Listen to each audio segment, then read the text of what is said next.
Hello, my name is Paul Marchbanks, and this is Digging in the Dirt.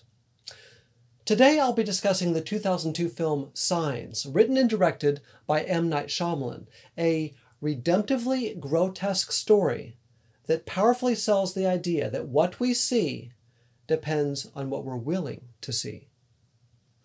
Look through the sign to the thing signified. In this line from one of his final poems, Robert Browning wrestles with the presence of evil in the world, with whether the human soul is, quote, stung to strength through weakness and strives for good through evil. Do suffering and sorrow, in other words, enable our experience of goodness? When in this poem with Bernard de Mandeville, Browning declares, "Look through the sign to the thing signified," he's reminding his readers that truth does not always lie on the messy and painful surface of things. Often, we must be ready to dive through what our five senses are telling us in order to reach deeper meaning. Browning is not arguing that we ignore what we see and touch, but instead that we look more closely at it. The sensed, he maintains, is always a sign signifying something beyond itself. In my five-part series, Life is Layered, I proposed a four-tiered representation of human perception that I have found at work in many classic novels and films, a model that begins by identifying that material, sensuous layer of reality which preoccupies most of us most of the time. Alfred E. Green's Babyface, released in 1933, provides an early and memorable example in film history of what it might look like to pursue material success at the expense of all else. An abused young woman uses sex methodically to elevate her socioeconomic status, only to realize that doing so involves sacrificing those very relationships she's learned to value even more than money. If we manage to look beyond our own particular blend of pain and pleasure, we can attend to that sociological dimension concerned with pain suffered by those with no obvious connection to ourselves, hurting individuals whose hurts call out for remedy. Fritz Lang's Metropolis, a prime example of German expressionism, examines class inequality in exaggerated, parabolic terms, while Spike Lee's Do the Right Thing provides a much more grounded complement, a hard-hitting, realistic dramatization of inequality that adds race to the mix. I've argued that it helps to think about the psychological dimension of human experience as lying beneath that sociological dimension dramatized by such films, a deeper realm concerned with the motivations hiding behind human action. This matter of the mind is, I believe, much harder to recognize than the sociological dimension of life because it concerns personal issues we have difficulty admitting to ourselves, let alone to others. John Robertson's seminal silent film Dr. Jekyll and Mr. Hyde, starring the mesmerizing John Barrymore, asks whether the private fears and desires of the psychological dimension have a moral root that ties them to metaphysical realities.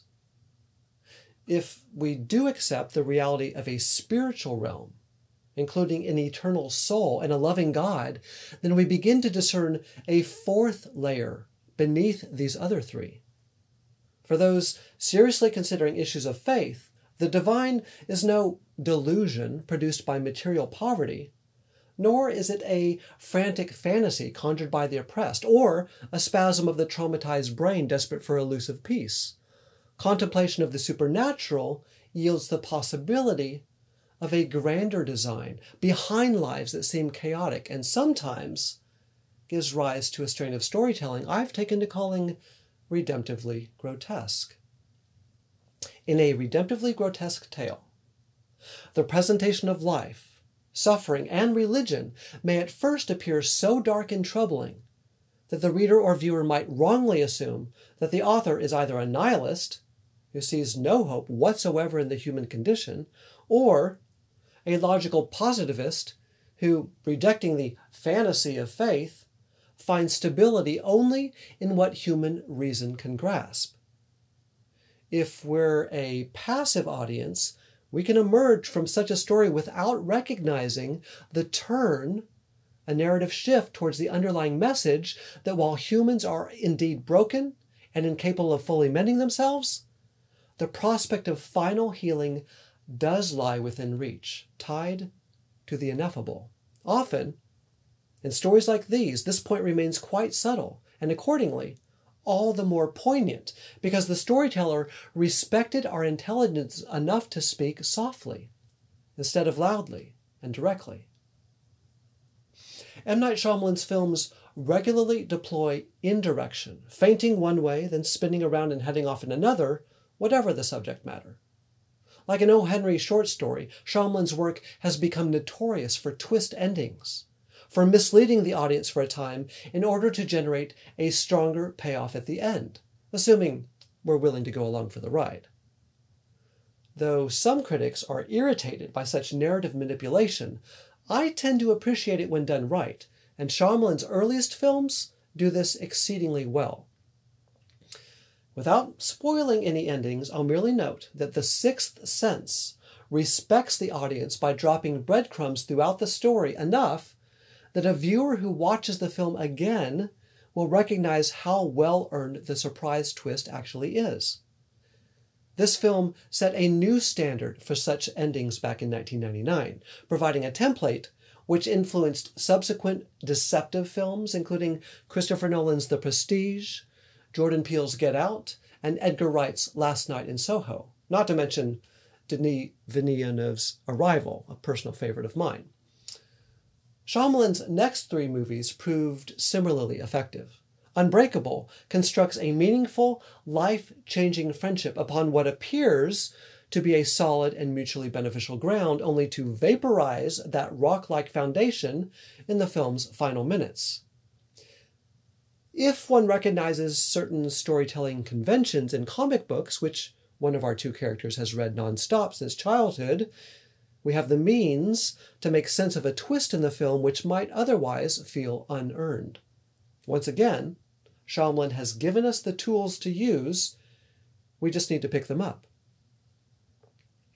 The Village highlights that very imperfection of human perception on which Shyamalan's twists rely by introducing two characters whose respective understanding of the world is complicated by disability.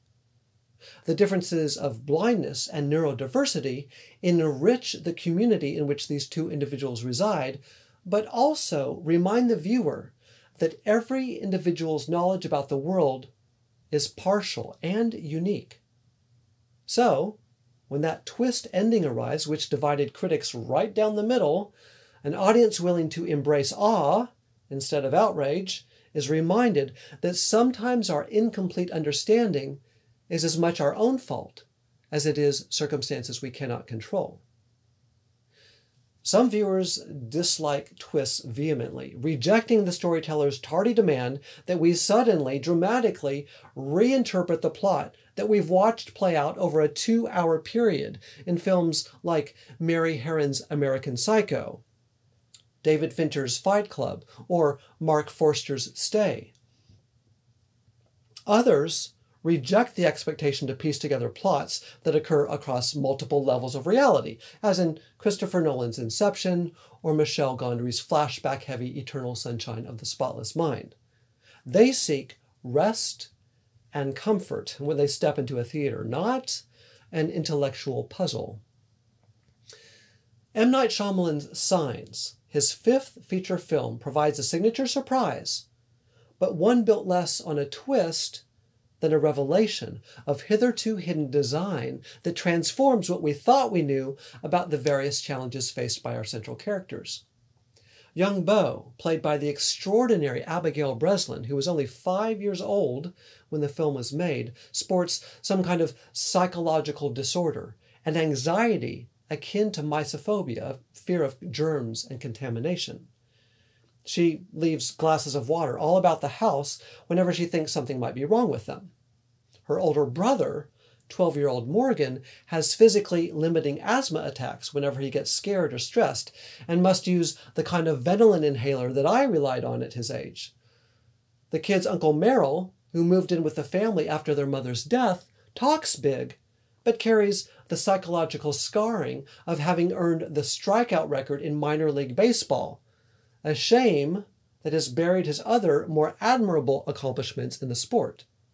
His brother Graham usually exudes an admirable, socially helpful patience and kindness, and does everything in his power to protect his family physically and emotionally, but this power proves too little to support his family when they need it most. The former pastor can no longer provide the solace and sense of direction that he once did. Shyamalan ties this relatively new insufficiency to Graham's loss of faith in the God who must have allowed the driving accident that killed his wife 6 months earlier. As Graham currently sees matters, there is no loving creator and no design behind human life. As he puts it, halfway through the film, we are all on our own. Is Graham reading what his five senses tell him correctly? Has his grief taken him in an unavoidable direction, or is he making a choice? These are the sorts of questions posed by Shyamalan's film. Is Shyamalan trying to remind us that strong emotions can cloud as well as clarify our understanding? Is he encouraging his viewers to look more closely at their own existence? What do you think? Was writer Thomas Carlyle correct to declare 2 centuries ago that, quote, all objects are as windows through which the philosophic eye looks into infinitude itself? Or was modernist philosopher Louis Althusser correct in asserting that, quote, to philosophize with our open eyes is to philosophize in the dark. Only the blind can look straight at the sun. Is every attempt to find meaning in our world by using our senses and our biased perspectives doomed to yield only what we want to find? Or can we sometimes peer through our own preconceptions and the world itself and gain a glimpse of deep truth?